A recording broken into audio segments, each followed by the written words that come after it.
de Papa Wemba. Tu as fait pareil. Après, j'ai mis la vidéo là sur la page tout à l'heure. Tu as fait pareil à la femme de Papa Wemba. Quand Papa Wemba est mort, les gens parlaient. Tu étais parmi eux pour spéculer. Tu n'as pas été sage. Tu es un homme de Dieu. Et tu mens sur Dieu. Tu mens sur Dieu. Tu prends le micro dans la maison de Dieu. Et que Dieu m'a dit. C'est toujours à vous que Dieu parle de la vie des gens.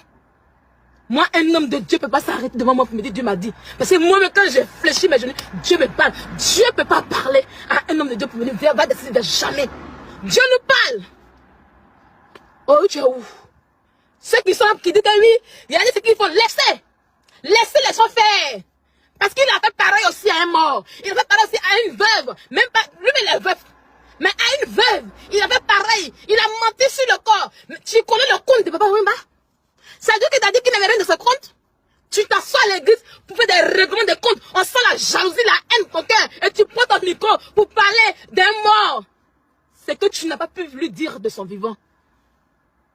Sa femme, elle était, tu as craché limite, tu as craché sur la mort de son mari, tu as craché sur le corps de son mari.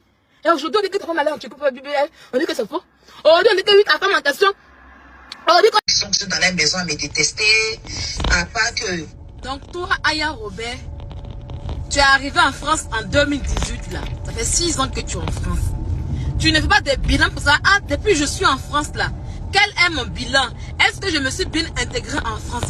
Est-ce que en tant que mère d'enfants français là, depuis on ne me donne pas logement pour que je puisse avoir, que mon fils puisse avoir une chambre pour lui là. Quel est, ça y est, le bilan de ta vie reste pas bilan.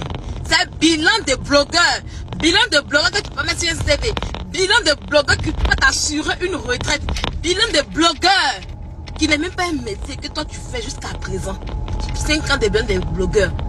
Je comprends pourquoi depuis tu es arrivé en France, depuis tu as accouché, aujourd'hui tu as fait la grâce à accoucher, et puis ton enfant depuis sa naissance, il veille sur toi sur les palettes TikTok pour pouvoir manger. Tu penses que le fait de manger ça peut assurer la vie de ton enfant, ça peut assurer ta retraite.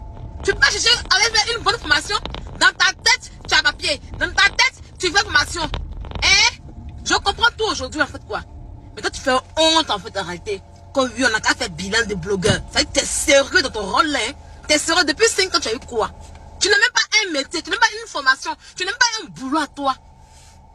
Un bilan, les blogueurs n'ont qu'à faire bilan de trucs. Parle pas, hein. Moi je suis pas ta camarade. Hein. Voilà. Tu vois ma blouse, non? Tu vois ma blouse, non? Ok.